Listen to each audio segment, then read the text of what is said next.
Amaiaren artikula irakurri nuenean, sekulako harridura hartu nuen, eta oso interesgarria iruditu zitzaidan, artikulu horretan esaten zigutelako, ogia hasi zirela egiten neolitoaren aurretik, askoz lehenago. Eta hori izan zen mundu guztiarentzat, behintzat guretzat, eta niretzat oso harrigarria, ez?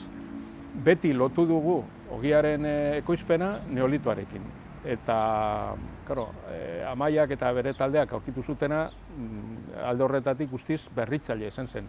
Irauli egin zuen geneukan panorama. Gutzako ere izan zen izugarrizko ezustea, ze ez genuen espero alde batetik elikagai arrastoak aurkitzea.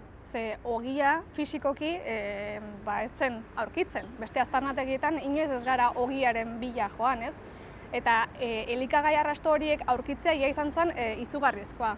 Eta behin ikertu genituenean jakitea ogia zirela, izan zen ja, sorpresa itzela, ez? Ze honek esaten zuen ogia, gaur egun jaten dugun produktu hori, ehiztari biltzaileek sortu zutela, ez? Gutxienez 15.000 urte, segureski lehenago, ez? Baina izan zen guztiz sorpresa bat.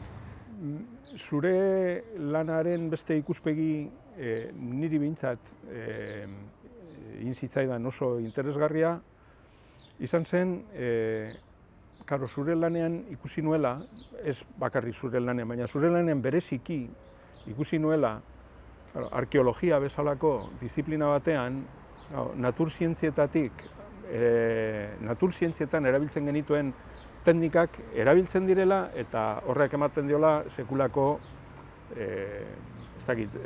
boterea esan dezagun, ez? Eta alderantziz ere bai, ez? Biologoentzat, ni bezalako biologo batentzat, oso garrantzitsua zen, oso garrantzitsua da ikustea, zein testuingurutan gertatzen den ogiaren ekoizpena edo lehen ekoizpena, hori oso importantea delako gizakion fisiologiaren ikuspuntutik, ez? Osea, ni fisiologoa naiz, eta beti erabili ditut eskemak fisiologiatik aterata, ez? Baina hori ikusi nuen, disiplinak, printzipioz oso urrun daudenak, nola elkartu daitezken, ez? Eta elkarrekintza horietatik askoz ere urrats handiagoak eman, ez? Hori ikusi nuenik oso argi zein importantea den disiplina artekotasuna, ez? Hain zuzen ere, jakiundek landu nahi duen ezaugarri bat. Bai, guztiz hala da, adibidez arkeologian edo nire kasun arkeobotanikan uztartzen ditut historia eta biologia, botanika eta naturzientzia horiek, ez? Eta bi horien uztarpenarekin datu berriak eta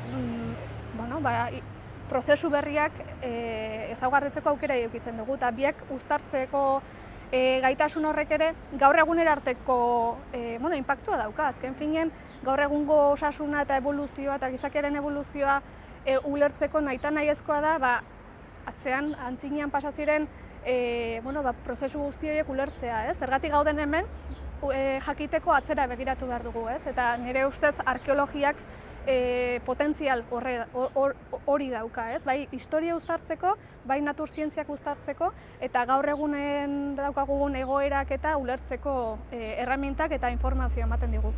Ni nengoen bereziki interesatua kontu horretan, hain zuzen ere, badelako ezaugarri fisiologiko bat, gizakion ezaugarri fisiologiko bat, lotuta dagoena horrekin, ez? Ogiaren aurkikuntzarekin, ez? Ogiaren ekoizpenarekin. Gaur egun erkatzen baldin badira giza populazio desberdinak ikusten da, batez ere zereala jate dituztenen fisiologia, digestio aparatuko fisiologia, mota batekoa dela, eta haragi jaleen kasuan, batez ere haragia jaten duten pertsonen gizakion fisiologia beste mota batekoa, hain zuzen ere haragi jaleak direlako. Eta ikusi dugu, ogia jaten denean, ogia eta beste zerealak, beste modutara. Badaukagula entzima baten jarduera altuagoa. Daukagu alfa-amilasa deitzen den entzima horren jarduera altua. Alfa-amilasa horrek laguntzen du digeritzen almidoia, eta almidoia da, hain zuzen ere, zerealetatik ateratzen den karbohidrato o gluzido garrantzitsuena, ez? Beraz, ikuspuntu horretatik oso adibide polita da ikusteko nola jana aldatzeagatik fisiologia ere aldatzen da. eta nola populazioak, giza populazioak, moldatzen diren, adaptatzen diren egoera berrietara. Kasu honetan, elikapenarekin lotuta, beste kasu batzutan, beste kontuekin. Eta horri lotuta, nik uste dut garrantzitsua dela baita osasunean daukan inpaktua. Guk badakigu aldaketa horrek, zerealetan oinarritzen hasten direnean, gaixotasunak gora egiten dutela, kariesak, adibidez, gora egiten dute.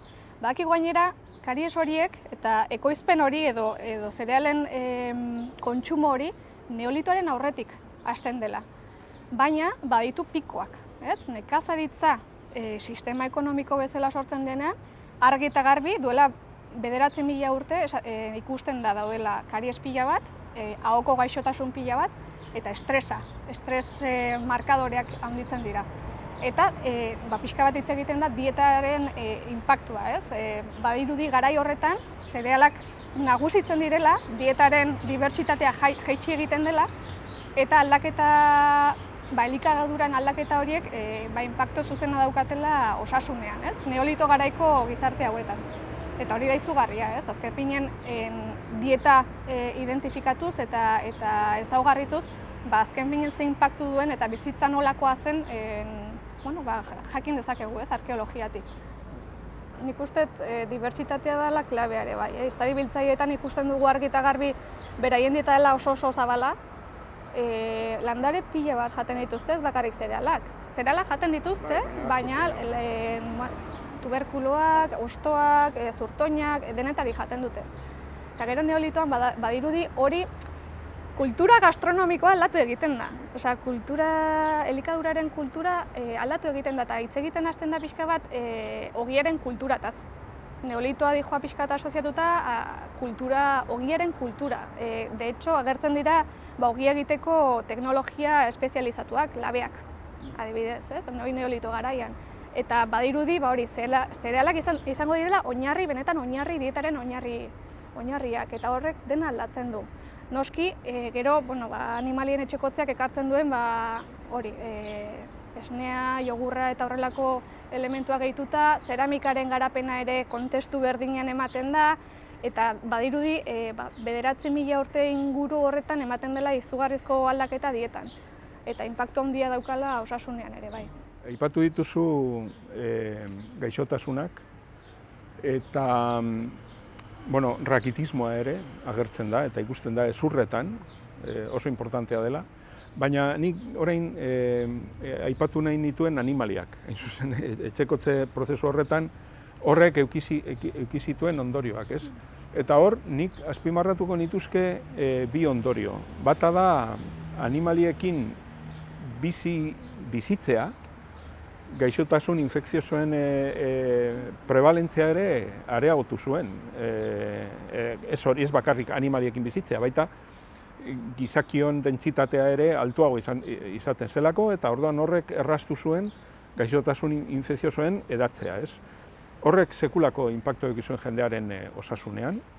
Eta gero, etxekotzearen beste ondorio bat, zuk aipatu duzu zeramika eta esnea hartzerakoa, nola behar den horretarako ontzi bat, ez, eta horregatik garatzen den. Baina esnearen ekoizpena, segurazki, edo bintzat hori daukandik irakurrita, esnea kontsumitu baino lehenago hasi zen gazta egiten, hau da, esnekiak prestatzen. Zergatik, hasieran ezin zutelako digeritu laktosa. Guk laktasa da laktosa digeritzen duen entzimak, laktasak aktibitatea galtzen dugulako, hain zuzen ere edoskitzeari uzten diogunean, ez? Baina, guk ugaztunok, baina gizakiok ez, behintzat gizaki batzuk edo gizaki populazioen portzentaia batek ez, eta galtzen ez duten horiek, datoz hain zuzen ere, ez neolitoaren hasieratik, apur bat geroagotik, abeltzainak edatu zirenean Europatik, eta Europako erdialdetik. Orduan, erdialdeko populazio horietan sortu zen, sortu batek daki noiz eta nola sortu zen mutazioa, ez? Baina sortua zen mutazio bat, zabaldu zen asko, eta horri esker laktasa aktibitatea mantentzen zuten, baita heldua adinean ere bai, Eta horrek ematen zion jendeari esnea aprobetxatzeko gaitasuna, ez? Berriro beste moldapen fisiologiko bat, aldaketa kultural bati lotua, ez? Horri biologian eta antropologian deitzen diogu adaptazio edo evoluzio genetiko kulturala, ez? Genetika eta kultura elkarrekin joaten direlako aldatzen, ez?